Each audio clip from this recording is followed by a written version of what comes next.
ሰይጣን ይመቸኛል አቋም አለው። ጥግ ይዟል። የተቸገርነው በአስመሳይ ማስመሰል ነው ክፉ which I hate። አሁን መሆን በፍጹም ላስመስላችሁ። ለምን ሃይማኖቴ የሆነ እኔም ሆኛል። እኔ ሰውን ደግሞ ቡድንን አይደለም የሆንኩት። እሺ ስለዚህ የሆነ የሚወደይ ቡድን የሚጠላይ ቡድን ምለው የለም። እንዴት መኖር ትችላለህ ያለ በቃ ይሄው እየኖርኩኝ።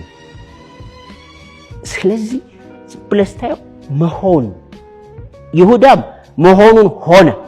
ይሁዳ እና ዘመሃል አንዱ አሳልፎ ይሰጣል እየተባለ እንዲህ ፊት ለፊት የተነገረው የካደ ሰው አቡ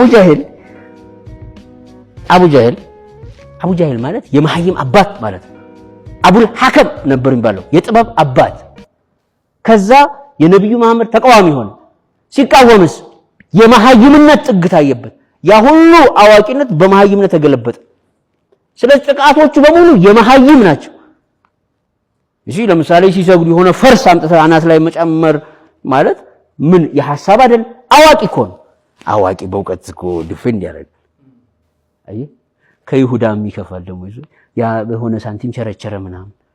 ይሄኛውስ የበጣም ህፃን ልጅ ድርጊት ነው የሚያደርገው ማለት አቡ ጃህል ተባለ። ሁለቱ በጣም የተጠሉ ናቸው እንግዲህ ማለት በጣም ባሮገንሲያቸው ከነሱ በላይ ነው የምጠላቸው ነው ያልኩት። በጣም ነው የምጠላቸው። ለምን መሰለ